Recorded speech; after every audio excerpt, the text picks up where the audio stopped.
আজকের রেসিপি আলুর চপ।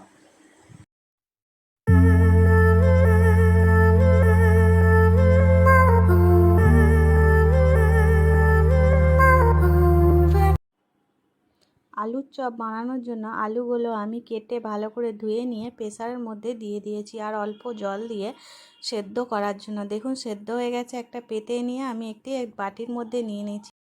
আর লাগবে নুন, ধনে গুঁড়ো, জিরে গুঁড়ো, হলুদ গুঁড়ো, যেটা আমি ওইদিকে বেসন নিয়েছি, বেসনের সাথে দিয়ে দেব। আর এখানে আর নিয়েছি ভাজা মশলা, নুন আর কাঁচা লঙ্কা, যেটা এই ডিশের মধ্যে আছে। আলুগুলোকে আমি গ্লাসে করে ভালো করে থেতো করে মেখে নিচ্ছি। এবার এর মধ্যে আমি মশলাগুলোও দিয়ে দেবো। দেখুন এর মধ্যে দেবো ভাজা মশলা, নুন আর কাঁচা লঙ্কা, আর দেবো সর্ষের তেল, দিয়ে ভালোভাবে এখানে মাখিয়ে নেবো। আর এইদিকে বেসনের সাথে দিচ্ছি জিরে ধনের গুঁড়ো, হলুদের গুঁড়ো আর নুন, দিয়ে ওটাকেও ভালো করে মাখিয়ে নেবো। এইদিকে তেল গরম করে মশলাটা দিয়ে দিয়েছি। আর দিয়েছি কুসুম ভাজা আর বাদামকে হামলদিস্তায় হাফ ডাস্ট করে গুঁড়িয়ে নিয়েছি।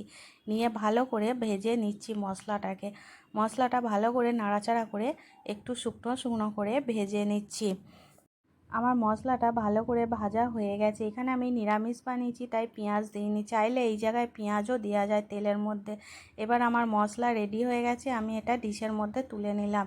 এবার আমি একটা টিফিন বক্সের মধ্যে চপগুলো পাকিয়ে রাখছি। এইভাবে হাতে একটু তেল নিয়ে গোল গোল করে আলুগুলোকে এক একটাভাবে পাকিয়ে নেবো প্রথমে। এবার দেখুন সেই বেসনটা একটা বড় বাটি নিয়ে আমি জল দিয়ে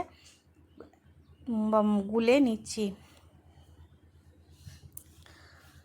দেখুন খুব একটা পাতলাও হবে না, আবার খুব একটা মোটাও হবে না, এরকম থিকনেসে ভালো করে গুলিয়ে নিতে হবে। এবার আলুগুলোকে বেসনের মধ্যে ডুবিয়ে এই ডিপ ফ্রাই করে নিতে হবে।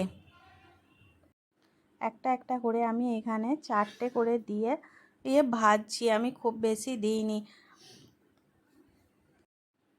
এইভাবেই বাড়িতে আলুর চপ বানিয়ে নিয়ে মুড়ি দিয়ে অবশ্যই খাওয়া যায়, এবং শুধু চায়ের সাথেও খাওয়া যায়, খুব সুন্দর হয়।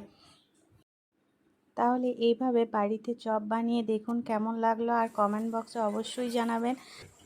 ভালো লাগলে আমার চ্যানেলটিকে সাবস্ক্রাইব করবেন, লাইক করবেন, কমেন্ট করবেন আর শেয়ার করবেন। তাহলে দেখা হবে পরের দিনে পরের রেসিপির সাথে।